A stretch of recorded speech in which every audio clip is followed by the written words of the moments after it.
4014 বছর আগে একটা ফুটফুটে সুন্দর শিশু জন্ম নেয়।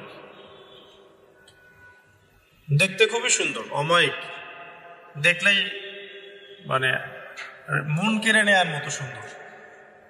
এমন কিছু বাচ্চা থাকে কিন্তু দেখলে আদর করতে ইচ্ছা করে, মন কেড়ে নেয়ার মতো, ইউনিক, সবার চেয়ে আলাদা। এবং জন্ম নিয়েছে সে এমন একটা পরিবারে, যেই পরিবার তৎকালীন সময়কার যে জালেম শাসক নমরুদ, তার প্রধান পুরোহিত, তার নাম আজার। তৎকালীন বাবেলের শাসনকর্তার নাম হচ্ছে নমরুদ এবং তার প্রধান পুরোহিতের নাম আজার। তার ঘরেই জন্ম নিয়েছেন এই তাওহীদের শেকড় ইব্রাহিম আলাইহিস সালাম। আল্লাহ পাকের কি মানে আল্লাহ পাক কি না করতে পারে। যেখানেই আবু জেহেল সেখানেই মুহাম্মদ সাল্লাল্লাহু আলাইহি ওয়াসাল্লামের জন্ম হয়, যেখানেই নমরুদ সেখানেই ইব্রাহিমের মতো মানুষ আসেন, যেখানেই ফেরাউন সেখানে আবার মূসা আসে। মূসাকে আল্লাহ রাব্বুল আলামিন ফেরাউনের ঘরেই মানুষ করলেন, ইব্রাহিম আলাইহিস সালামকে আল্লাহ পাক আজারের ঘরেই মানুষ করলেন। আজকে আমরা দেখি এরকম সিটি অফ আখিরুজ্জামানে কিছু কিছু দিনী বোন চেহারা না দেখানোর জন্য আন্দোলন করছে। চিন্তা করতে পারেন, যেখানে যত বেশি জাহেলিয়াত সেখানে তত পাক্কা মুসল্লি জন্ম নিবে, মুমিন জন্ম নিবে ইনশাআল্লাহ। যেখানে যত বেশি জাহেলিয়াত সেখানে তত শক্তিশালী মুমিনদের জন্ম হবে ইনশাআল্লাহ। তো এখন তৎকালীন নমরুদ যে সভ্যতার অধিবাসী ছিল, এই সভ্যতাটাকে আমরা বলি কালাদীয় সভ্যতা। এটাকে কালাদীয় সভ্যতা বলা হয়। এটা মূলত জাদুর জন্য একটু বিখ্যাত ছিল, যেটা রেফারেন্স আমি দিলাম সুলাইমান আলাইহিস সালামের যুগ থেকে। এখানে আজারের ঘরে জন্ম নিয়েছেন আমাদের নবীগণের পিতা, মুসলিম জাতির পিতা ইব্রাহিম আলাইহিস সালাম। সুবহানাল্লাহ। বলা বাহুল্য যে নমরুদ কিন্তু 400 বছর বেঁচে ছিল এবং 400 বছর হায়াত পাওয়ার পরে সে মনে করছিল যে সে কখনো মারা যাবে না। এরপরেই সে নিজেকে খোদা দাবি করা শুরু করেছে আর কি। এই বাচ্চা ছেলেটা বড় হতে লাগলো। যারা সমাজকে পরিবর্তন করে তারা কিন্তু সমাজের স্রোতে গা ভাসায় না। নবী সাল্লাল্লাহু আলাইহি ওয়াসাল্লামের জন্মটা একটু মিলাই এটার সাথে। আমাদের নবীও ঠিক এরকমই একটা সমাজে জন্ম নিয়েছেন। ইব্রাহিম আলাইহিস সালাম যেমন জন্ম নিয়েছেন শিরকে ভরা সমাজে, চতুর্দিকে মূর্তি পূজা হচ্ছে, ইভেন তার বাসায় তার বাবা হচ্ছে মূর্তি পূজারীদের সর্দার, তার ঘরে তিনি জন্ম নিয়েছেন। ঠিক তেমনি রাসূল সাল্লাল্লাহু আলাইহি ওয়াসাল্লাম যে মক্কায় জন্ম নিয়েছেন, সেই মক্কা ছিল শিরকের আখড়া। সেখানে লাত, উজ্জা, হুবল, মানাতের পূজা হতো, সুদ ছিল, জিনা ছিল, ব্যভিচার ছিল, মাদক ছিল, গোত্রীয় হানাহানি ছিল, নারীর অবমাননা ছিল। এরকম আইয়ামে জাহিলিয়াতেও নবী সাল্লাল্লাহু আলাইহি ওয়াসাল্লাম জন্ম নিয়েছেন। নবী সাল্লাল্লাহু আলাইহি ওয়াসাল্লাম ইব্রাহিম আলাইহিস সালাম দুজনের চেহারাও একরকম ছিল, দুজনের চেহারার গঠনটাও একরকম ছিল, দেহের গঠনও একরকম ছিল। মেরাজের রাতে নবী সাল্লাল্লাহু আলাইহি ওয়াসাল্লাম দেখে এসেছিলেন যে ইনি কে, যাকে দেখতে হুবহু আমার মতো লাগছে। জিবরাইল আলাইহিস সালাম বলেছেন ইনি আপনার পিতা ইব্রাহিম আলাইহিস সালাম। সুবহানাল্লাহ। ঠিক তেমনি আমরা খেয়াল করে দেখি যে জীবনের যে চড়াই উতরাই, পারিবারিক জীবন, সামাজিক জীবন, হিজরতের জীবন, দিন প্রতিষ্ঠা ইত্যাদি, প্রত্যেকটা ডিপার্টমেন্টেও ইব্রাহিম আলাইহিস সালাম আর মুহাম্মদ সাল্লাল্লাহু আলাইহি ওয়াসাল্লামের মধ্যে একটা চরম মিল আছে। এটা আমরা আস্তে আস্তে এই গল্পের ভিতরে গেলে বুঝতে পারব। আর এই কারণেই হয়তোবা আল্লাহ ভালো জানেন, এই কারণেই হয়তোবা আমরা যখন তাশাহুদের পর দরুদ পড়ি, আমরা দরুদের মধ্যে অন্য নবীর নাম নিচ্ছি না, আমরা মুহাম্মদ সাল্লাল্লাহু আলাইহি ওয়াসাল্লামের সাথে ইব্রাহিম আলাইহিস সালামের নাম নিচ্ছি। হতে পারে এটা একটা কারণ, আল্লাহ ভালো জানেন। এখন এরকম পরিবেশে বড় হতে লাগলেন ইব্রাহিম আলাইহিস সালাম। আমি একটু আগে বলেছি যারা সমাজকে পরিবর্তন করে তারা কখনো সমাজের জাহিলিয়াতের স্রোতে গা ভাসায় না। মুহাম্মদ সাল্লাল্লাহু আলাইহি ওয়াসাল্লাম সমাজ পরিবর্তন করেছেন আইয়ামে জাহিলিয়াতকে মাত্র 23 বছরের ব্যবধানে, কিন্তু তিনি কিন্তু জাহিলিয়াতের সাথে গা ভাসান নাই।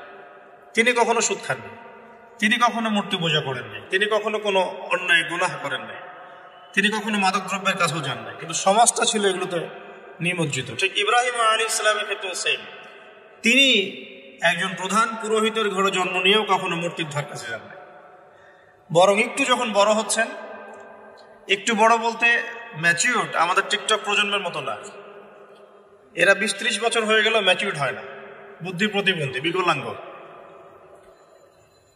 ইভেন ইদানিং আমাদের মেয়েরা ছেলে হচ্ছে, আমাদের নারীরা এখন পুরুষত্ব দেখাচ্ছে, আর আমরা পুরুষেরা ফেসবুকে একটা স্ট্যাটাস দিয়ে ক্ষান্ত হয়ে থাকি। এইটুকু আমাদের দায়িত্ব উম্মার প্রতি।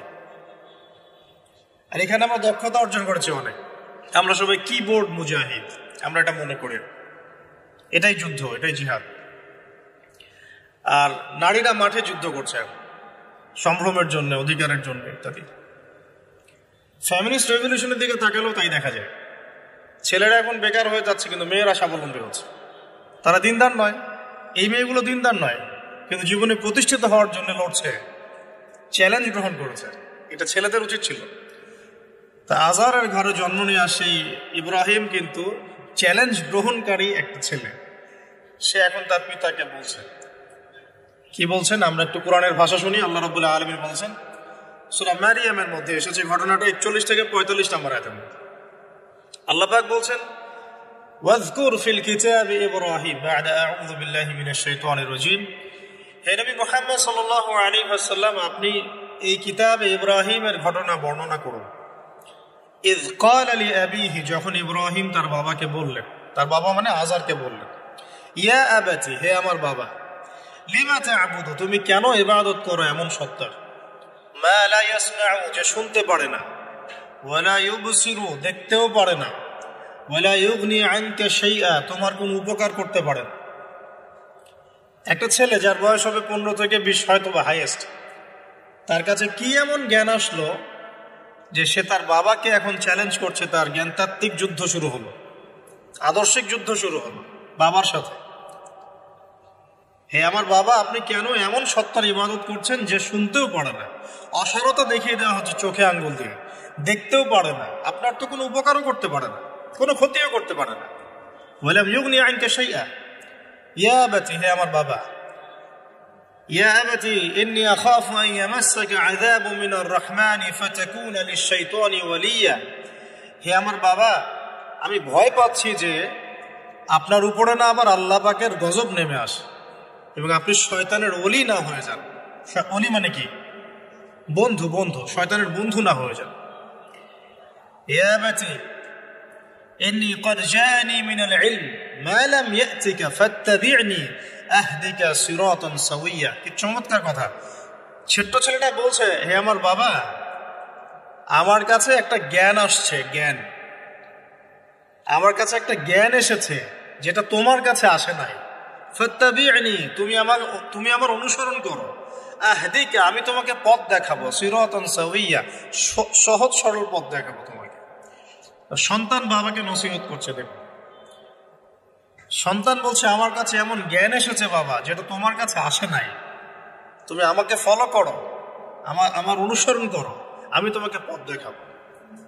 Ego problem, ego. আজকেও যখন কম বয়সী কোনো মানুষ বেশি বয়সের কাউকে দাওয়াত দিতে যাবে, এরকম প্রবলেম ফেস করতে হবে। তার বাবা কি বললো, কেন ফেস করতে হবে? আল্লাহ পাক সেটা বলেছেন সূরা বাকারা, এটা এই সূরাটা সূরা বাকারায় বলেছেন, ওয়াইযা কিলা লাহু ইত্তাকিল্লাহ, কিছু মানুষ আছে যাদেরকে যদি বলা হয় আল্লাহকে ভয় করুন, আখাযাতহুল ইজ্জাতু বিল ইসম, তাদের প্রেস্টিজে লাগে। এক কথায় কি? প্রেস্টিজে লাগে, প্রেস্টিজ নষ্ট হয়। আখাযাতহুল ইজ্জাতু বিল ইসম ফাহাসবুহু জাহান্নাম, আল্লাহ বলেন ওর জন্য জাহান্নামই যথেষ্ট। ওয়াসাআত মাসীরা, কত নিকৃষ্ট সেই আশ্রয়স্থল।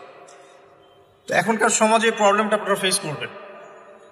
যদি আপনার বয়স কম হয়, আপনার কাছে অনেক জ্ঞান থাকলেও মানুষ সমাজের নিতে যাবে না। আপনি ক্রিপ্টোকারেন্সি নিয়ে কথা বলছেন, এক শ্রেণীর ধর্মনেতাই আপনার পিছনে লেগে যাবে। আপনি ইসলামিক রেভলিউশন নিয়ে কথা বলবেন, ইসলাম এস্টাবলিশমেন্ট নিয়ে কথা বলবেন, ইউনিটি নিয়ে কথা বলবেন, উম্মার করণীয় নিয়ে কথা বলবেন। আপনি এই বয়সে, এত ছোট বয়সে আপনি উম্মার প্রবলেমসগুলো ফাইন্ড আউট করে সেগুলো সলিউশন নিয়ে কথা বলবেন, এত বড় সাহস আপনার? এটাই প্রবলেম। অথচ চমৎকার একটা বিষয়, আমাদের সমাজে এগুলো দেখা যায়, অন্য কোথাও দেখা যায় না। কোনো ড্রাইভারকে জিজ্ঞাসা করবেন, কোনো ড্রাইভারকে জিজ্ঞাসা করবেন, তার স্কিল সম্পর্কে জিজ্ঞাসা করবেন যে আপনার স্কিল কেমন। একটা অ্যান্সার দিবে সে, আমি 10 বছর থেকে চালাই, বা 15 বছর থেকে চালাই, আমি 27 বছর থেকে গাড়ি চালাই। মানে তার এই বয়সটাই হচ্ছে স্কিলের মানে দলিল, সার্টিফিকেট। এখন এরকম চলছে দিনী অঙ্গনেও। আমি 20 বছর থেকে ফতোয়া দিই, আমি 32 বছর থেকে ওয়াজ করি, আমি এই করি, আমি সেই করি। এই যে জাহির করা, আল্লামা তাকি উসমানী দামাত বরাকাতু এবং তার যারা ছাত্ররা আছেন সারা উপমহাদেশে, স্পেশালি বাংলাদেশে, তাদের অনেকের সাথে আমি দেখা করেছি। তারা একটা নসিহত সবাই কমন ভাবে করেন, দেখি নসিহতটা করেন যে কখনো নিজেকে জাহির করবে না, কখনো নিজেকে জাহির করবে না, তাহলে আল্লাহ তোমার ইলম কেড়ে নিবে। আর আমরা এখন দিনী অঙ্গনে জাহির করার জন্য ব্যস্ত। আমি এত বছর থেকে এটা করি, আমি অত বছর থেকে করি, অথচ এটা কোনো দলিল নয়, এটা কোনো সার্টিফিকেট নয়। এত বছর থেকে বলার পরেও ভুল হতে পারে, যেটা ভুল হবে সেটা শুধরে নিতে হবে। আর নবী সাল্লাল্লাহু আলাইহি ওয়াসাল্লাম যায়েদ বিন হারেসা রাদিয়াল্লাহু আনহুকে একটা কাফেলার সেনাপতির দায়িত্ব দিয়েছিলেন যখন তার বয়স মাত্র 17 বছর। কত বছর?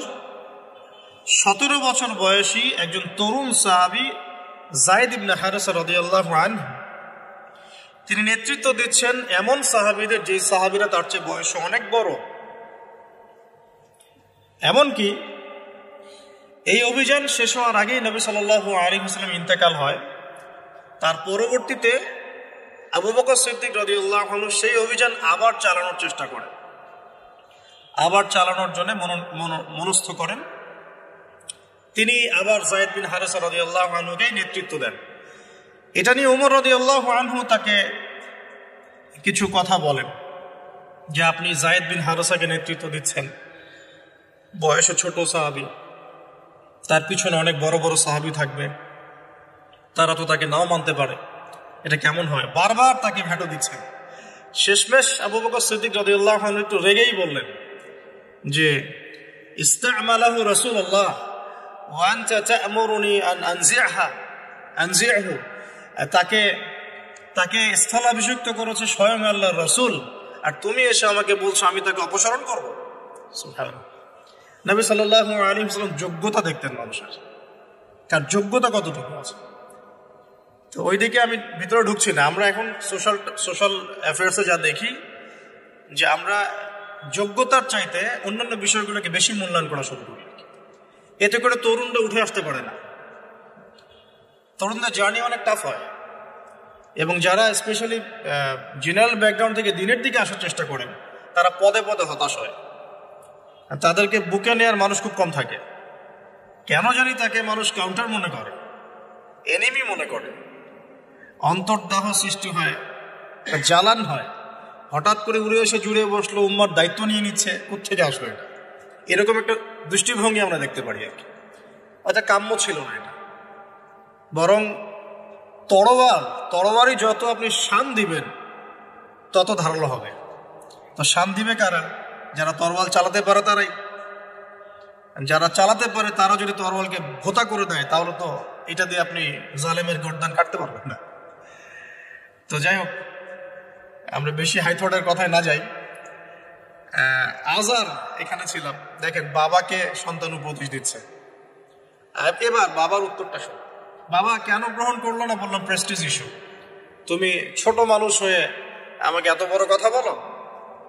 হ্যাঁ, তখন বাবা বলছেন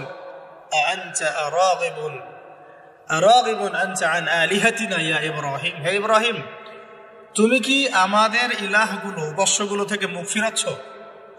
তুমি কি আমাদের উপাস্যগুলো থেকে মুখ ফিরিয়ে নিচ্ছ?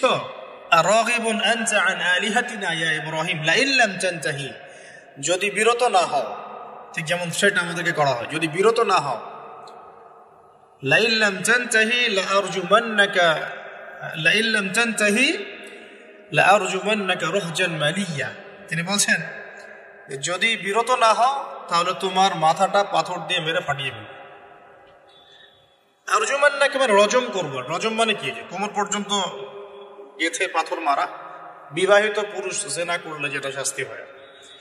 লাইল্লাম তানতাহি, যদি বিরত না হও, লা আরজুমান্নাকা রাহজান মালিয়া, দূর হও এখান থেকে বের হও হতভাগা, আমরা বলি না দূর হও এখান থেকে, ঠিক ওই রকম।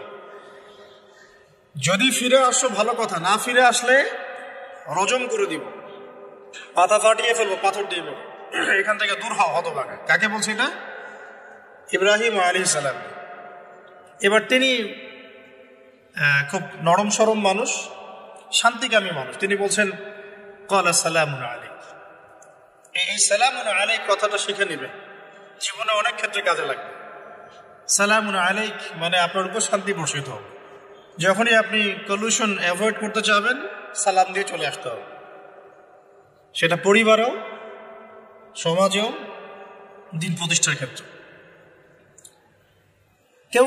কেউ আপনাকে সমালোচনা করছে, গালিগালাজ করছে, গীবত তহমত করছে, আপনাকে নিয়ে এপিসোড বানাচ্ছে, মানে আপনি কি করবেন? প্রত্যেকটার কাউন্টার দিতে থাকবেন? তাহলে আপনার গোল নষ্ট হয়ে যাবে, আপনার গোল থেকে আপনি বিচ্যুত হয়ে যাবেন। এগুলো নিয়ে আপনাকে ব্যস্ত থাকতে হবে। তখন এগুলো নিয়ে উম্মাহ ব্যস্ত আছে বলেই এখন পর্যন্ত গোল অ্যাচিভ হয় নাই। আমরা এগুলো নিয়ে ব্যস্ত আছি বলেই এখনো গোল অ্যাচিভ হয় নাই। তো এই কারণে ইব্রাহিম আলাইহিস সালামের সুন্নাহ হচ্ছে সালামুন আলাইক, তোমাদের উপর শান্তি বর্ষিত হবে। হ্যাঁ, তবে যে জায়গাটাতে দালিলিকভাবে জ্ঞানতাত্ত্বিক যুদ্ধ করতে হবে সেটা করতে হবে, সেটা অন্য ইস্যু। তো ইব্রাহিম আলাইহিস সালামকে পরিবার ছাড়তে হলো। পরিবার মানে তার মাকে ছাড়তে হলো, তার বাবাকে ছাড়তে হলো। তার কোনো অপরাধ আছে? ইব্রাহিম আলাইহিস সালামের কোনো অপরাধ আছে? না। এখন আমরা তো অনেক সময় মনে করি আমি তো নিরপরাধ, নির্দোষ, তাহলে আমার উপরেই কেন এরকম হচ্ছে? ইব্রাহিম আলাইহিস সালামের কোনো অপরাধ আছে? নাই। তাকে ঘর ছাড়তে হলো, বাড়ি ছাড়তে হলো, তার বাবা তাকে বের করে দিলেন।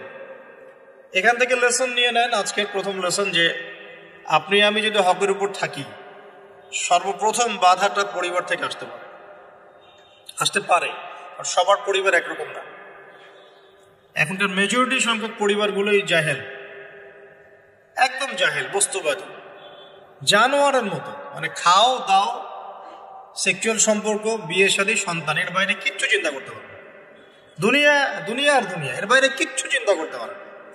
ইল্লা মাশা আল্লাহ, কিছু পরিবার আছে এর বাইরে, তাদের কথা আলাদা।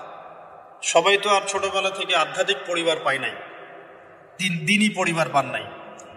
আর এটার পরিমাণ দিন দিন কমেই আসছে। ম্যাক্সিমাম পরিবার এখন জাহান্নামের টুকরা। আল্লাহ পাক পরিবারকে বলেছেন জাহান্নাম থেকে বাঁচাও, কু আনফুসাকুম ওয়া আহলিকুম নারা। এখন ওই পরিবারই হয়ে গেছে জাহান্নামের টুকরা। আপনি দিনের পথে চলতে চাইলে প্রথম হজরটা পরিবার থেকে খেতে পারেন। এটা ইব্রাহিম আলাইহিস সালামের জীবনেও যেমন হয়েছে, মুহাম্মদ সাল্লাল্লাহু আলাইহি ওয়াসাল্লাম জীবনে হয়েছে। যে মিলাচ্ছিলাম কিভাবে, তার ক্ষেত্রেও সেম। চাচারা শত্রু না? চাচারা শত্রু, আশপাশের মানুষ শত্রু। চাচা এসে বাড়ির সামনে খড়কুটা ফেলে দিয়ে যায়, চাচি এসে ময়লা আবর্জনা ফেলে দিয়ে যায়, কেউ গালি দেয়, কত সমস্যা। যখন নিজের মানুষরা আপনার এগেইনস্টে চলে যায়, তখন মনটা ভেঙে যাবে স্বাভাবিক। কারণ নিজের মানুষটা সারা দুনিয়া যদি আপনার বিপক্ষেও থাকে, কাছের কিছু মানুষ আপনার পক্ষে থাকে, তখন আপনি বাসাতে অ্যাটলিস্ট সিংহ, তখন বাসা থেকে এনার্জি নিয়ে বাইরে যুদ্ধ করতে পারবেন। কিন্তু বাহিরে সবাই মোটামুটি ধরেন যে আপনার পজিটিভ, তো বাসায় এসে দেখলেন যে বাসায় আপনার কোনো রকম অনুকূল পরিবেশ নাই, তখন বাইরে সিংহ হলে বাসায় বিড়াল হয়ে থাকতে হবে। দেখেন ইব্রাহিম আলাইহিস সালামের জীবনে আর মুহাম্মদ সাল্লাল্লাহু আলাইহি ওয়াসাল্লামের জীবনে একটা স্পেশাল নিয়ামত ছিল, সেটা হলো স্ত্রীদের নিয়ামত। বাহিরে মানুষ অনেক কিছু বলছে, গালিগালাজ করছে, মারছে, কাটছে, থুতু দিচ্ছে, সমালোচনা করছে, কিন্তু বাসায় ইব্রাহিম আলাইহিস সালামের আছেন সারা, হাজেরা, আর মুহাম্মদ সাল্লাল্লাহু আলাইহি ওয়াসাল্লামের আছেন খাদিজা রাদিয়াল্লাহু আনহা। অ্যাটলিস্ট বাসায় আপনি একটা কি বলবো, যে বড় একটা প্রশান্তির জায়গা আপনার বাসায় আছে। তো এটা একটা বড় নিয়ামত, যেটা ইব্রাহিম আলাইহিস সালাম এখন হারালেন কিভাবে? বাবা বাসা থেকে বের করে দিল। এখান থেকে বুঝতে হবে যে দিনের পথে চলতে গেলে প্রথম বাধা পরিবার থেকে আসতে পারে, তাই বলে তাদের সাথে কোনো রকমের দ্বন্দ্ব সংঘাতে যাওয়া যাবে না। সালামুন আলাইক, সালামুন আলাইক, তোমাদের উপর শান্তি বর্ষিত হোক। ইব্রাহিম বলছেন সালামুন আলাইক, হে বাবা আপনার উপর শান্তি বর্ষিত হোক। তাই না, আরো বলছেন সাস্তাগফিরু লাকা রাব্বি, আমি আপনার জন্য আল্লাহর কাছে ক্ষমা চাইব ইনশাআল্লাহ। ইন্নাহু কানা বি হাফিয়া, তিনি আমার প্রতি খুব মার্সিফুল, আশা করি তিনি আমার দোয়া কবুল করবেন। কিন্তু যখন তিনি জানতে পেরেছিলেন যে তার বাবা শিরকের উপর আছেন, আল্লাহ পাক মাফ করবেন না, সূরা তাওবার মধ্যে আছে, তখন থেকে তিনি আর ক্ষমা চান নাই, বাবার জন্য ক্ষমা চান নাই। তো এবার ইব্রাহিমের সফর শুরু হলো, একাকিত্বের সফর। তার মানে একটা বিষয় এটাও শিখতে হবে, হকপন্থীদের সাথে আল্লাহর দেয়া একটা বিশেষ নিয়ামত হচ্ছে একাকিত্ব। হকপন্থীদের লাইফে আল্লাহ পাকের পক্ষ থেকে একটা বিশেষ অনুগ্রহ হচ্ছে একাকিত্ব। মানে একাকিত্ব কেন নিয়ামত বললাম? কারণ একাকিত্ব মানুষকে আল্লাহ চিনিয়ে দেয়। অনেক আলেম দেখবেন যারা জেল টেল খেটে বের হয়েছেন, তারা সবাই একটা কথা বলবেন, জেলখানায় আমরা আল্লাহকে চিনেছি। সব আলেমরা এই কথা বলে যারা ওখান থেকে বের হয়ে আসে। কারণ একাকিত্ব মানুষকে গভীরভাবে ভাবায়, আল্লাহকে পাওয়ায়, আল্লাহর কাছে দোয়া করতে শেখায়, মানুষকে বোঝায় যে আল্লাহ ছাড়া কেউ নাই সাহায্য করার। তো যারা হকপন্থী হয়, একাকিত্ব তাদের বরণ করতেই হয়। এটা মাথায় রেখে পথ চলতে হবে। ইব্রাহিম আলাইহিস সালাম পথ চলা শুরু করলেন। এবার কি হলো, তিনি কি বাসা থেকে বের হয়ে সেই এলাকা, ওই নমরুদের দেশ ছেড়ে চলে গিয়েছিলেন? উত্তর না, প্রথমে তিনি চলে যান নাই। প্রথমে তিনি ওই সমাজেই থেকেছেন, থেকে দাওয়াত দেওয়ার চেষ্টা করেছেন। তিনি ওই সমাজেই থেকেছেন, থেকে দাওয়াত দেওয়ার চেষ্টা করছেন। ঠিক মুহাম্মদ সাল্লাল্লাহু আলাইহি ওয়াসাল্লাম সমাজের মানুষ যখন নির্যাতন নিপীড়ন করছেন, তিনি কি শুরুতেই সমাজ ছেড়ে বের হয়ে চলে গেছেন? না, 13 বছর দাওয়াত দিয়েছেন। কত বছর? 13 বছর। তো ইব্রাহিম আলাইহিস সালাম সমাজের মানুষকে দাওয়াত দেন। কিভাবে দেন? কোরআনে এভাবে ভাষা আসছে। আমি সূরাগুলোর নাম বলে দিই, আপনারা একটু চেক করে নিয়েন। সূরা আম্বিয়ার মধ্যে আসছে, সূরা সাফফাতের মধ্যে আসছে, সূরা আনআমের মধ্যে আসছে। তো তিনি দাওয়াত দেন এভাবে যে ওয়াইজ ক্বালা ইব্রাহিম, যখন ইব্রাহিম বললেন লিআবিহি ওয়া কওমিহি, তার বাবাকে এবং তার কওমকে বললেন, মা হাযিহি তামাসিলুল্লাতী আনতুম লাহা আকিফুন, তোমরা এসব কি মূর্তির উপাসনা করো, এদের চারপাশে ঘুরতে থাকো, কি সব করো? তো তারা বলে যে নাহনু বাল ওয়াজাদনা আবানা কাযালিকা ইয়াফআলুন, আমরা আমাদের বাপ দাদাদেরকে দেখেছি এইভাবেই করতে। তাদের রেফারেন্স কিন্তু এটাই ছিল, কোনো দালিলিক জ্ঞানতাত্ত্বিক যুক্তি বিজ্ঞান দর্শন এখানে নাই। এখানে কি ফিলোসফিটা কি? বাপ দাদাদেরকে দেখেছি করছে। এটা দিয়ে আবার অনেক সময় বাংলাদেশে আবার একটা ট্রেন্ড চালু করা হয়েছে যে তোমরা দীর্ঘদিন 1200 বছর থেকে যে ইসলামটা ফলো করে আসছো ওটা ভুয়া, আমরা যেটা নতুন মডারেশন দিচ্ছি এটাই সঠিক। এই দলিল সেম না। এখানে অমুসলিমদেরকে দাওয়াত দেওয়া হচ্ছে। অমুসলিমরা বলছে যে আমরা বাপদাদাদেরকে দেখেছি যে তারা এভাবেই মূর্তি পূজা করতো, আমরা তাই করি। এটার সাথে কি হানাফি মাযহাবকে মিলাবেন আপনি? হ্যাঁ, হানাফি মাযহাব বাপদাদা থেকে চলে আসে, ভুয়া, নতুন যেটা দিচ্ছি এটাই সঠিক। আস্তাগফিরুল্লাহ। তো আমরা হাত চেঞ্জ করাটাকে এখন মনে করি হিন্দু থেকে মুসলমান হইলাম মনে হয়। হাত বদল করাটাকে মনে হয় যে হিন্দু থেকে মুসলমান হয়েছি। গভীরে ঢোকেন, ওলামায়ে কেরামদের দার্সে গিয়ে বসে গভীরে ঢুকলে বুঝতে পারবেন যে ইসলামিক স্কুল অফ থট গুলা প্রত্যেকটারই ভিত্তি আছে, এগুলোর গভীর শেকড় আছে, ভিত্তি আছে। আল্লাহ, রাসূল এবং রাসূলের সাহাবীগণ, এই তিনটাকেই মানতে হবে। আপনি যদি বলেন যে আমি সাহাবীদেরকে মানি না, খালি আল্লাহ এবং রাসূলকে মানি, তাহলে আল্লাহকে রাসূলকে মানতে পারবেন না। সাহাবীদের অনুসরণ না করে রাসূলকে ফলো করতে পারবেন না। তো ওইটা আজকে ইস্যু না, এটা ফিকহি অনেক ব্যাপার, গভীর ব্যাপার, এটা অন্যদিন কথা হবে। এই দলিল আর এই দলিল কিন্তু সেম করা যাবে না। আবার আমরা বাপ দাদা থেকে দেখে আসছি তোমরা নামাজ এইভাবে পড়ো, এই নামাজ ওই দলিল চলবে না, আমারটা ঠিক, এটা ঠিক না। নামাজ যেটা পড়ে আসে তারা, এটা ঠিক আছে, এর প্রত্যেকটা দলিলের মধ্যে অথেন্টিসিটি আছে। এরকম করে সমাজে ফিতনা ছড়ানো ঠিক হবে না, বিভ্রান্তি ছড়ানো ঠিক হবে। এখন আসলে ইব্রাহিম আলাইহিস সালাম কি আনসার দিচ্ছেন? আমরা আমাদের পিতা মাতাদেরকে দেখেছি, বাপ দাদাকে দেখেছি এরকম তাওয়াফ করতে, মূর্তির চারপাশে পূজা করতে, নজর দিতে। তো ইব্রাহিম আলাইহিস সালাম বলছেন যে হাল ইয়াসমাউনাকুম, এই মূর্তিগুলো কি তোমাদেরকে শুনতে পারে? ইস্তাদউন, যখন তোমরা একে ডাকো। হাল ইয়ানফাউনাকুম, তোমাদের কোনো উপকার আসতে পারে? আও ইয়াদুররুকুম, তোমাদের কোনো ক্ষতি করতে পারে? তার দলিলগুলো কিন্তু অকাট্য। ইব্রাহিম আলাইহিস সালামের দলিলগুলো কিন্তু এখানে, যুক্তিগুলো কিন্তু অকাট্য। আসলে কি সে শুনতে পারে? আসলে কি সে দেখতে পারে? আসলে কি সে তোমার উপকার করতে পারে? তাদের কিন্তু কিছু বলার নাই এখানে। তারা বলছে বাল ওয়াজাদনা আবানা কাযালিকা ইয়াফআলুন, আমাদের পিতা মাতা বাপ দাদাদেরকে দেখেছি এইভাবেই করতে। ইব্রাহিম আলাইহিস সালাম বলছেন যে ইন্নাকুম আনতুম লাফি দালালিম মুবিন, তোমরা তো সুস্পষ্ট বিভ্রান্তির মধ্যে আছো। তাও তো এরকম আরো অনেক আয়াত আছে সূরা সাফফাতের মধ্যেও, ওয়া ইন্না মিন শিআতিহি লা ইব্রাহিম ইয জাআ রাব্বাহু বিকলবিন সালিম ইয ক্বালা লিআবিহি ওয়া কওমিহি মাযা তা'বুদুন, তোমরা কিসের ইবাদত করো? আইফকান আলিহাতান দুনাল্লাহি তুরিদুন, তোমরা কি আল্লাহ সম্পর্কে মিথ্যা আরোপ করতে চাচ্ছ?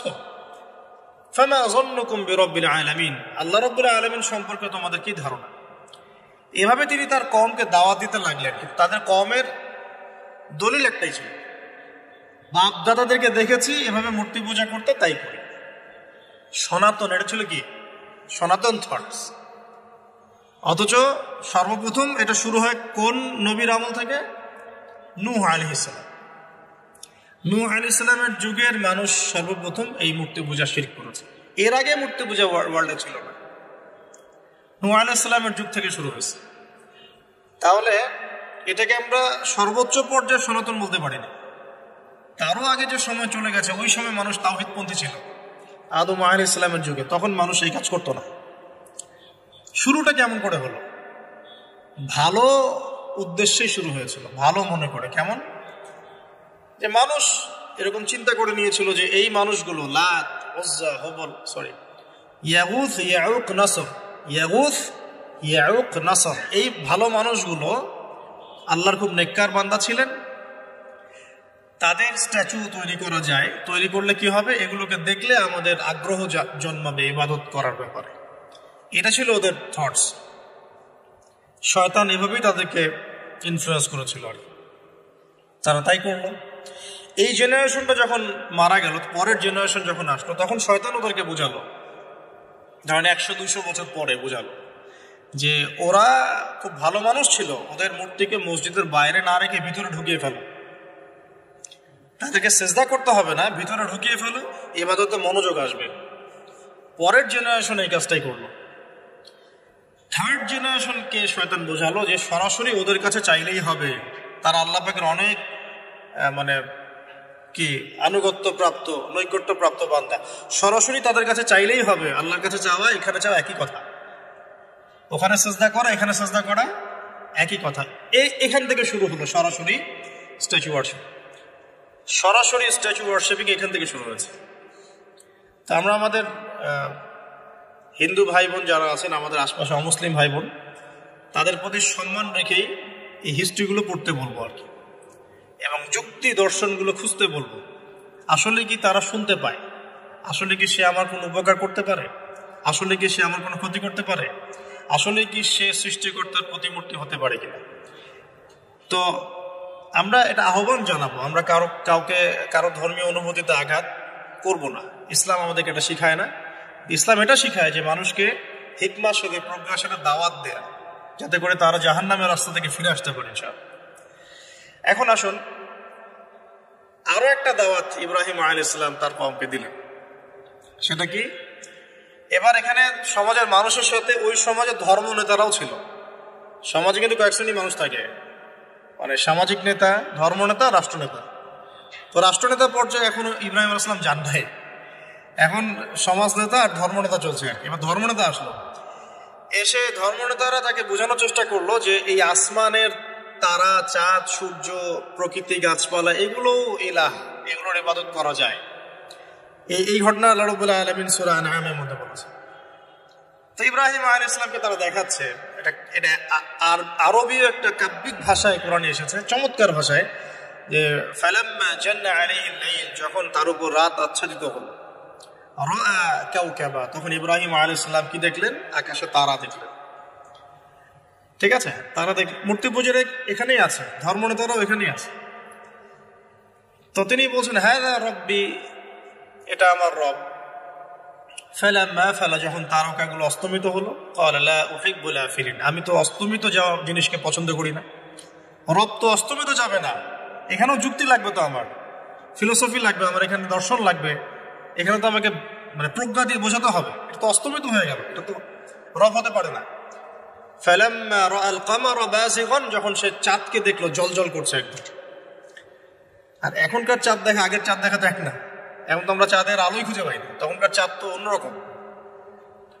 তো বাযিগান মানে জ্বলজ্বল করছে, তখন তিনি বললেন হাযা রব্বি, এটা আমার রব। তখন ফালাম্মা ফালা, যখন এটাও অস্তমিত হয়ে গেল, তিনি বলছেন লাইল্লাম ইয়াহদিয়ানি রব্বি লাকুনান্না মিনাল কওমিদ দাল্লিন, আল্লাহ যদি আমাকে হেদায়েত না দেন তাহলে আমি এই দল্লিনদের অন্তর্ভুক্ত হয়ে যাব। ইব্রাহিম আলাইহিস সালাম বলছেন ফালাম্মা রাআ শামসা বাযিগাতান, যখন এবার সূর্যকে দেখলেন দিনের বেলা, এটা তো আরো বড়। হাযা রব্বি হাযা আকবার, এটা আমার রব, এটা সবচেয়ে বড়। হাযা আকবার, এটা সবচেয়ে বড়।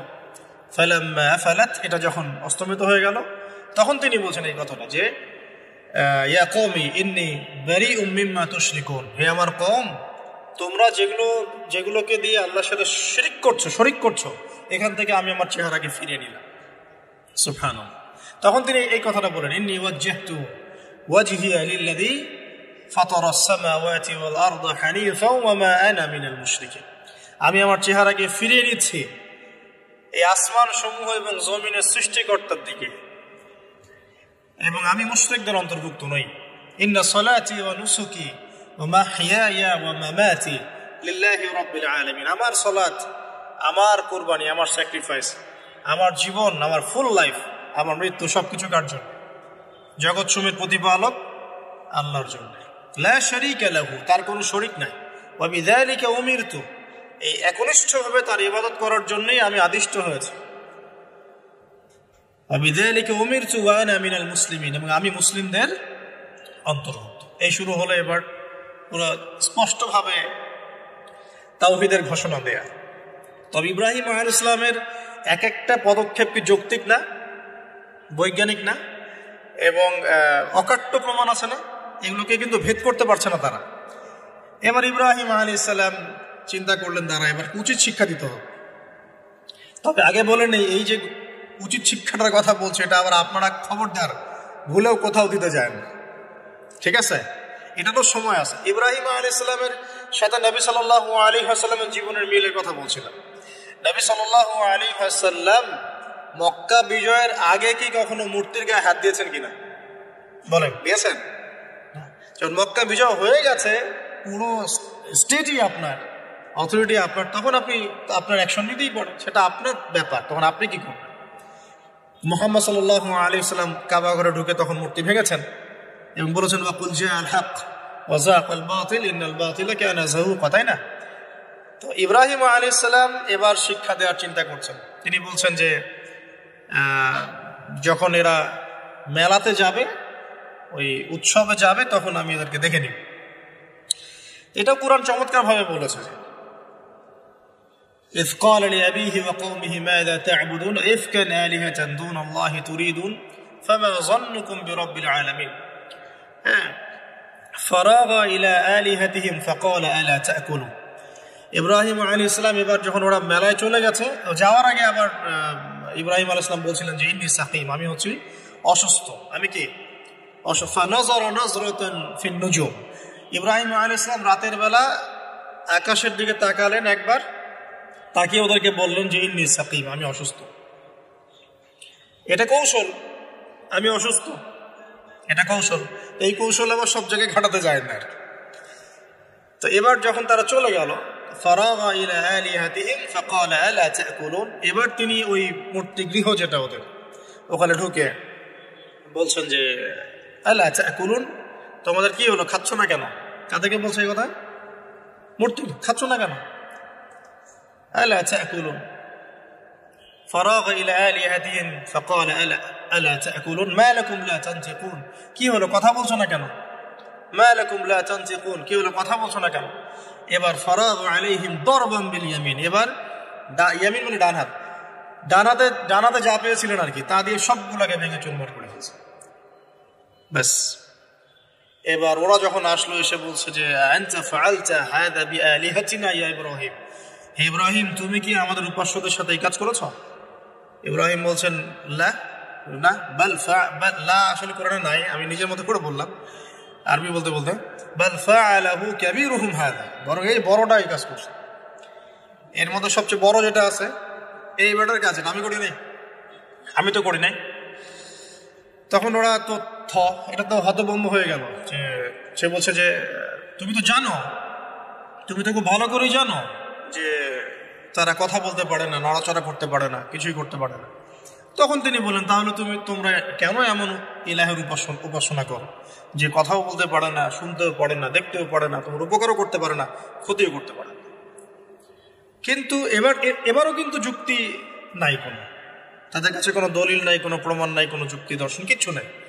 এবার শুরু হলো জুলুম। জালেমের কাজ কি?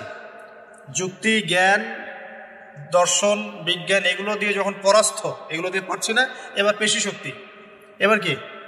পেশি শক্তি। ব্যাস, এবার পেশি শক্তি। ইব্রাহিম আলাইহিস সালামকে নিয়ে যাওয়া হচ্ছে নমরুদের দরবারে। এবার চলো, এবার তোমার আজকে খবর আছে। এবার পুরো রিমান্ড হবে 7 দিনের। একদিন রিমান্ড হলেই অবস্থা খারাপ হয়ে যাওয়ার কথা। ইব্রাহিম আলাইহিস সালামকে এবার নিয়ে যাচ্ছে ধরেন নমরুদের কাছে, কি যে হবে আল্লাহ ভালো জানেন। ইব্রাহিম আলাইহিস সালাম যখন যাচ্ছেন তখন কি তিনি জানতেন যে আল্লাহ পাক তাকে আগুন থেকে বাঁচাবেন? এই ঘটনা যে ঘটবে তিনি কি জানতেন? আচ্ছা, আমরা না হয় জানি যে এমনটা হয়েছিল। ইব্রাহিম আলাইহিস সালাম ওই সময় তো জানতেন না যে কি হতে যাচ্ছে। তার মানে ওই সময় তার ইমানের তেজ, তার স্থিরতা, ইস্তেকামা এবং তাওয়াক্কুল কত বেশি ছিল। তাকে নিয়ে যাওয়া হচ্ছে এবারে নমরুদের সামনে দাঁড় করিয়ে। নমরুদ এবার একটু মজা নিয়ে জিজ্ঞাসা করলো যে কে তোমার রব? ওই কবরের প্রশ্ন করার মতো, মান রব, তোমার রব কে? তো ইব্রাহিম আলাইহিস সালাম বলছেন রব্বি আল্লাযী ইউহয়ী ওয়া ইউমীত, আমার রব তিনি যিনি জীবন দেন মৃত্যুও দেন। এবার নমরুদ বলছে ক্বালা আনা উহয়ী ওয়া উমীত, আমি তো জীবন দিই আর মৃত্যু দেই। কিভাবে? একজন যাবজ্জীবন প্রাপ্ত আসামিকে ডেকে নিয়ে ছেড়ে দিল, দিয়ে বললো যে জীবন দিলাম। আর একজন আসামিকে ডেকে তৎক্ষণাৎ মৃত্যুদণ্ড দিয়ে মৃত্যু দিলাম। তো ইব্রাহিম দেখলেন আলাইহিস সালাম এ তো মোটা বুদ্ধির মানুষ, কারণ যে যত বড় জালেম হয় তার বুদ্ধি তত মোটা হয়, কিন্তু এটা মাথায় রাখবেন। ফেরাউনের মতো জুলুম মানুষের বুদ্ধি লোপ করে দেয়, আর শিরক মানুষের মধ্যে ভয় সঞ্চার করে। যখন আপনি শিরক করতে থাকবেন মনে খুব ভয় কাজ করবে। এবং মুশরিক বাহিনী কখনো ইসলামের বিজয় লাভ করতে পারে নাই। যে মুসলিম সেনাবাহিনীর মধ্যে শিরক ছিল না, ওরা যুদ্ধের মাঠে পরাজিত হয়ে গেছে। ইতিহাস ঘাটবেন, মুসলিম যে সেনাবাহিনীর মধ্যে শিরক ছিল ওই সেনাবাহিনী পরাজিত হয়ে গেছে। আবার অল্প গুটি কয়েক সেনাবাহিনী তারা তাওহীদপন্থী ছিল, তারা জয়লাভ করেছে। ইতিহাস ঘেটে দেখবেন। তো জুলুম কি করে বুদ্ধি লোপ পায়? নমরুদের বুদ্ধি লোপ পেয়ে গেল। তো ইব্রাহিম আলাইহিস সালাম বলছেন রব্বি আল্লাযী ইউহয়ী ওয়া ইউমীত, এ তো এটা বুঝলো না। তাহলে ইন্নাল্লাহা তাআলা ইন্নাল্লাহা ইয়াতি বিশ-শামসি মিনাল মাশরিক ফাতি বিহা মিনাল মাগরিব। ইব্রাহিম আলাইহিস সালাম বলছেন যে আল্লাহ রাব্বুল আলামিন, আমার আল্লাহ, তিনি পূর্ব দিক থেকে সূর্য ওঠান। তো তুমি যদি ইলাহ হয়ে থাকো তাহলে পশ্চিম দিক থেকে উঠাও। এটা আরো বড় অকাট্য দলিল হলো। তার অবস্থাটা আল্লাহ ব্যাখ্যা করছেন এভাবে, আল্লাহ বলছেন ফাবুহিতাল্লাযী কাফার, কাফের একদম হতভম্ব হয়ে গেল। হতভম্ব হয়তো লাভ নাই, বেশি শক্তি আছে আমার। তোমার যুক্তি, বিজ্ঞান, দর্শন, থিওরি তো আমার দরকার নাই। তোমার দিনের জ্ঞানের এলিমেন্ট তোমার দরকার নাই। তোমার ওয়াজ নসিহতের আমার দরকার নাই। আমার কাছে কি আছে? বেশি শক্তি আছে। পিঠায় সব সিধা করে ফেলা একেবারে। বাস, ইব্রাহিম আলাইহিস সালামের জন্য বলছে ফাআল হাররিকুহু ওয়ানসুরু আলিহাতাকুম, একে জ্বালায় দাও, পুরায় দাও, একে জ্বালায় পুরায় দাও, তোমাদের ইলাহদেরকে সাহায্য করো। আল্লাহ পাক অন্য জায়গায় বলছেন যে ফাআরাদু বিহি কাইদান ফাজআলনাহুমুল আসফালিন, তারা ইব্রাহিম আলাইহিস সালামকে একটা বিশেষ বড় একটা কৌশল করল। এই কৌশলটা কি ছিল? তাকে অগ্নিকুণ্ডের মধ্যে ফেলে দেওয়ার একটা চেষ্টা করলো। আগুন জ্বালিয়ে রাখলো, বলা হয় 40 দিন। এগুলো হিস্ট্রি বা তাফসীরগুলোতে আসছে, আমি just Quran text to the point বলছি। তো আগুন দাউ দাউ করে জ্বলতে লাগলো, ওই ব্যাবিলন, ওখানকার সব মানুষ দেখছে বিষয়টা। তো ইব্রাহিম আলাইহিস সালামকে ফেলে দেওয়া হবে। দেখেন, যখন ফেলে দেওয়া হবে তখন কি ইব্রাহিম জানতেন যে তিনি আগুনে পড়বেন না? তিনি তাহলে প্রস্তুত ছিলেন, তিনি তখন জীবন দেওয়ার জন্য প্রস্তুত ছিলেন। ঠিক আছে, এখন তাকে ফেলে দেওয়া হচ্ছে, ঠিক ওই সময়ে জিবরাইল আলাইহিস সালামের আগমন। সুবহানাল্লাহ। তিনি এসে বলছিলেন যে আমার কাছে কোনো হাজত আছে নাকি আপনার? তখনও ইব্রাহিম আলাইহিস সালাম বলেছেন, আপনার কাছে আমার কোনো হাজত নাই।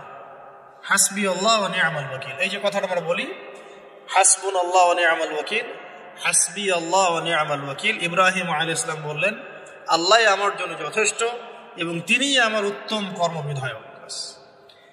এরকম মোমেন্টে বান্দা যখন আল্লাহকে এভাবে চাবে, আল্লাহ রাব্বুল আলামিন না এসে পারবেন? কখনোই পারবেন না ইনশাআল্লাহ। তখন আল্লাহ রাব্বুল আলামিনের আদেশ চলে আসলো, ইয়া না, হে আগুন, কুনি বারদান ওয়া সালামান আলা ইব্রাহিম। ইব্রাহিমের জন্য ঠান্ডা হয়ে যাও, শীতল ঠান্ডা হও, মানে খুব শীতল না, বা আরামদায়ক শীতল ঠান্ডা হয়ে যাও। সুবহানাল্লাহ। এভাবে আল্লাহ রাব্বুল আলামিন ইব্রাহিম আলাইহিস সালামকে অগ্নি পরীক্ষা থেকে বাঁচালেন। ওখানে ইব্রাহিম আলাইহিস সালাম থাকলেন, কোনো ক্ষতি হলো না। তিনি পরবর্তী সময় বলেছিলেন, ওই সময়টুকুর মধ্যেই তিনি শান্তিতে ছিলেন। ওই যে বললাম না, অনেকে যে নির্যাতন নিপীড়নের শিকার হয়, তারপরে বলে যে ওই সময়টুকুই ভালো ছিলাম, আল্লাহকে পেয়েছিলাম, তেলাওয়াত বেশি ছিল, তাহাজ্জুদ বেশি ছিল, পরে ফিতনার যুগে চলে আসছি। তো এই হলো অগ্নি পরীক্ষা। এরপরে কমকে দাওয়াত দেওয়ার হলো না, সেখান থেকে চলে যেতে হলো। ওই যে এই যে অগ্নি পরীক্ষা ইব্রাহিম আলাইহিস সালামকে এখানে দিতে হয়েছে, ওইরকম পরীক্ষা আমাদের নবী সাল্লাল্লাহু আলাইহি ওয়াসাল্লামকে দিতে হয়েছে তায়েফের মাঠে, দিতে হয়েছে বদরের মাঠে, উহুদের মাঠে। এখানে আল্লাহ পাক ফেরেশতা নামিয়ে দিয়েছেন সাহায্যের জন্য, বদরের মাঠে দেখেন, উহুদের মাঠে আল্লাহ পাক ফেরেশতা নামিয়েছেন সাহায্যের জন্য। একদম হুবাহুমিল পাবেন আপনি জিনিস, খালি বাসিরা থাকলেই হবে, ধরতে পারলেই হবে জিনিসগুলো। সামনে যাই, এবার শুরু হলো জীবনের দ্বিতীয় পর্যায়ে। এবার তিনি হিজরত করে চলে যাচ্ছেন। দেখেন, এখানেও হিজরত, আবার নবী সাল্লাল্লাহু আলাইহি ওয়াসাল্লামের যুগেও মক্কা থেকে মদিনায় নবীগণের জীবনের সাথে এগুলো জড়িত। ঠিক আছে, এখন যাওয়ার তো একজন সাথী লাগবে। তো একাকিত্বের জীবনের অবসান ঘটলো, আল্লাহ রাব্বুল আলামিন তাকে সাথী দিলেন। সাথীর নাম হচ্ছে সারা আলাইহিস সালাম। কি নাম? অনন্য সুন্দরী নারী ছিলেন। ইতিহাসে বলা হয় যে দুজন নারী সবচেয়ে বেশি সুন্দর, দুজন। আমাদের মতো আর্টিফিশিয়াল সুন্দরী না, আর্টিফিশিয়াল সুন্দরী কথা বলো, অরিজিনালি সুন্দরী দুজন নারীর কথা বলা হয়েছে। একজন হচ্ছেন হাওয়া আলাইহিস সালাম, অনন্য সুন্দরী নারী ছিলেন, এবং আরেকজন সারা আলাইহিস সালাম, তিনি পরম সুন্দরী নারী ছিলেন। দেখেন, সারা আলাইহিস সালাম তার গর্ভ থেকে কিন্তু পরবর্তীতে মানে সন্তান তো প্রথমে হচ্ছিল না, তাই না? শেষ বয়সে গিয়ে সন্তান হলো। হাজরা আলাইহিস সালামের গর্ভ থেকে কি ইসমাইল, আর সারা আলাইহিস সালামের গর্ভ থেকে ইসহাক। ইসহাক আলাইহিস সালামের পরে ইয়াকুব, আর ইয়াকুবের পরবর্তী বংশধর যারা, তারা কি? বনু ইসরাইল। বনু ইসরাইলের মধ্যে ইউসুফ আছে না? ইউসুফ সবচেয়ে সুন্দর ছেলে না? সারা আলাইহিস সালামের সৌন্দর্য, সুবহানাল্লাহ, কথা বুঝতে পারছেন? মায়ের সৌন্দর্য, মার বাবা, তারা ছিলেন পরম সুন্দর। এখন সারা আলাইহিস সালামের সাথে বিয়ে হলো। দেখেন, এই যে লম্বা সময় আলোচনা করলাম, এই সময়টুকুর মধ্যে ইব্রাহিম আলাইহিস সালামের দাওয়াতে মাত্র দুজন মানুষ মুসলমান হয়েছে। কজন? একজন হলো তার স্ত্রী সারা, আর একজন হচ্ছে তার ভাতিজা, তার নাম লুত। ভাতিজার নাম কি? লুত। পরবর্তীতে তিনিও নবী হয়েছিলেন, এবং তাকে সাদুম গোত্রের কাছে পাঠানো হয়েছিল। কোন পাপের কারণে? হোমোসেক্সুয়ালিটি, সমকামিতা, যেটা এখন বিজ্ঞাপন দিয়ে প্রচার করা হয়। এবং ঢাকা শহরে যদি একটা শুমারি করা হয়, দেখবেন এদের সংখ্যা কম হবে না। ঢাকা শহরে যদি শুমারি করা হয়, দেখবেন এদের সংখ্যা কম হবে না। তো এখন যদি ভূমিকম্প আসে, আমরা কি লা ইলাহা ইল্লাল্লাহ বলবো? বলেন তো, আমরা তো ডেকে নিয়ে আসতেছি ভূমিকম্প, আমরা ডেকে নিয়ে আসতেছি যে আল্লাহ পাক বলছেন এগুলো করো না, গজব আসবে, আমরা করছি আর এটাকে ডেকে নিয়ে আসতেছি আসো। আর এদিকে আমরা মানে রড সিমেন্টের অ্যাডভার্টাইজ করতেছি আর কি, এগুলো দিয়ে বাড়ি বানালে কোনোদিন ভাঙবেও না, কাঁপবেও না। আমাদের চিন্তাগুলো কেমন হয়ে গেছে জানি। আল্লাহ পাক জেনা, ব্যভিচার, মাদক, পর্নোগ্রাফি, এই সমকামিতার এইসব পাপের কারণে এরকম গজবগুলো নাজিল করেন। শুধু ঢাকা কেন, এরকম বড় বড় মেগা সিটিজ যেগুলো আছে এগুলোতে এখন এটার অধিকার তারা চাচ্ছে, আন্দোলন করে অধিকার চাচ্ছে। আপনার রেইনবো ফ্ল্যাগ দেখবেন, রংধনু ফ্ল্যাগ। রংধনু ফ্ল্যাগ মানেই সমকামিতা। অ্যাডভার্টাইজ দিয়ে দিয়ে, পোস্ট দিয়ে দিয়ে এখন মানুষ, আগে যেমন মেয়েরা বাসায় গিয়ে গিয়ে কিছু সার্ভিস দিত না, মানে খারাপ সার্ভিসের কথা বলছি আর কি, এখন এভাবে ছেলে ছেলেকে সার্ভিস দেওয়ার জন্য ডাকতেছে। এটা কোনো গাল গল্প করছি না, এটা বাস্তবতা। যদি আমাকে বলেন যে আপনি চোখের সামনে প্রমাণ দেন, আমি দিতে পারবো না। যদি আপনি আমাকে 1 মাসের জন্য অথরিটি দেন ঢাকা শহরে, তাহলে দিতে পারবো ওই দিন 1 মাসের মধ্যে। এখন যদি আমাকে বলেন আমার চোখের সামনে এনে দেন, আমি দিতে পারবো না। তো আমি তাত্ত্বিকভাবে পড়ে অনলাইনে দেখছি। যদি বলেন যে 1 মাসের অথরিটি আপনাকে দিলাম, খুঁজে বের করে দেন, 7 দিন লাগবে না ইনশাআল্লাহ। তো কথা হচ্ছে এটাই যে এই যে সাদুম গোত্রের কাছে পাঠানো হচ্ছে লূত আলাইহিস সালামকে সমকামিতার পাপের কারণে, পরবর্তীতে এই কওমটাকে ধ্বংস করা হয়েছে। আল্লাহ পাক এমনভাবে ধ্বংস করেছেন যেটা ইতিহাসে কখনো করেন নাই। ফেরেশতাদের পাখা দিয়ে আল্লাহ পাক মাটিকে উপরে তুলে আবার উল্টা দিকে দাফন করে দিয়েছেন, আকাশ থেকে পাথর বর্ষণ করেছেন। এখন এইটা যদি সারা বিশ্বে ছড়িয়ে পড়ে তাহলে ওই রকম শাস্তি আবার আসবে না? স্বাভাবিক না? এটা আসতে পারে। আর এটার মূল কেন্দ্র হচ্ছে পশ্চিমা সভ্যতা। এখান থেকে সারা দুনিয়ায় ছড়িয়ে পড়তেছে। বাংলাদেশের মতো মুসলিম কান্ট্রিতেও দিন দিন সমকামিতা বাড়ছে। আমাদের বোনদের, আমাদের ভাইদের, গার্ডিয়ানদের অনেক বেশি সচেতন থাকা দরকার।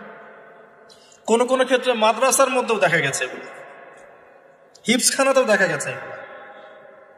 পর্নোগ্রাফির কারণে এগুলো হচ্ছে। পর্নোগ্রাফির কারণে মানুষের রুচি বিকৃত হচ্ছে এবং সে নারী, পুরুষ, গরু, ছাগল, হাঁস, মুরগি কোনো কিছুর তোয়াক্কা করছে না। কয়েকদিন পর এটাও যদি দেখেন অবাক হবেন না যে মানুষ পশু পাখির সাথে জেনা করতেছে। এটাও যদি দেখেন আমি অ্যাটলিস্ট অবাক হব না। ধাপ ছিল একটা, প্রথমে মানুষ কি করত, অবৈধ প্রেম করতো, এই সম্পর্কে জেনা করতো, পরে পরকীয়া শুরু করলো, তারপরে এখন সমকামিতা শুরু হলো, সমকামিতার পরে এখন চাইল্ড অ্যাবিউজিং শুরু হয়েছে, বাচ্চা কাচ্চাদেরকে রেপ করা হচ্ছে, ছোট ছোট মেয়েদেরকে, ছোট ছোট বাচ্চাদেরকে, ইভেন ছোট ছোট ছেলেদেরকেও। এরপরে যদি গবাদি পশুর সাথে জেনা করতে দেখেন, অবাক হওয়ার কিচ্ছু নেই, কিচ্ছু নেই অবাক হওয়ার। এখন বলেন আমরা শাস্তির দ্বার প্রান্তে আছি না? অ্যাটলিস্ট আমরা যারা দিনকে ভালোবাসি, আমাদের একটা আইডিওলজি ফলো করি, নৈতিকতার কথা বলি, আমরা আমাদের পরিবার, আমাদের ভাই বোন, আমাদের ছেলে মেয়ে, তাদের প্রতি আমাদের খুব সতর্ক দৃষ্টি রাখতে হবে, সর্বোচ্চ সতর্ক থাকতে হবে। আর আমাদের দিনী বোনদেরকেও রিকোয়েস্ট করবো আমরা, যে ভাইদেরকেও তো বলি, বোনদেরকেও বলছি, বিয়ের আগে কোনো প্রকার অবৈধ সম্পর্ক নেই। বিয়ের আগে কোনো প্রকার অবৈধ কোনো সম্পর্ক না। আর এখন অমুসলিম ছেলে আর মুসলিম মেয়ে প্রেম করতেছে, এগুলোকে নিয়ে অনলাইনে অনেক লেখালেখি হচ্ছে, দেখলাম কয়েকদিন আগে। কিছু বোন আমাকে রিকোয়েস্ট করেছিলেন যে একটু আপনার মুখ দিয়ে যদি মানুষ জানতে পারে এটা, যে কোনো অবস্থাতেই মুসলিম মেয়ে কোনো অমুসলিম ছেলের সাথে প্রেম করতে পারে। মুসলমান ছেলের সংখ্যা কম হয়ে গেল, যে বিয়ে করার জন্য মুসলমান ছেলে খুঁজে পাওয়া যাচ্ছে না। পরবর্তীতে তারা সেই মুসলিম বোনের ইজ্জত নষ্ট করে তাকে গর্ভবতী করে দিয়ে ভেঙে যাচ্ছে। এটা ওদের একটা মিশন। আর ওদের মিশনের কথা আমি পরে বলবো। আমি মুসলিম মেয়ে হয়ে কেমন করে একটা অমুসলিম ছেলের সাথে প্রেম করতে পারবো? আমার বাসার মুসলিম মেয়ে কেমন করে একটা অমুসলিম ছেলের সাথে প্রেম করতে পারবে? এটা তো আমাকে আগে ফাঁসির কাজটা ঝোলানো দরকার, আগে বিচারটা তো আমার করা দরকার আগে। তো আমরা আমাদের দিনী বোনদেরকে সর্বোচ্চ সতর্ক করব। জীবন চলে গেলেও ফিরে আসতে পারে না, আল্লাহর হাতে তো।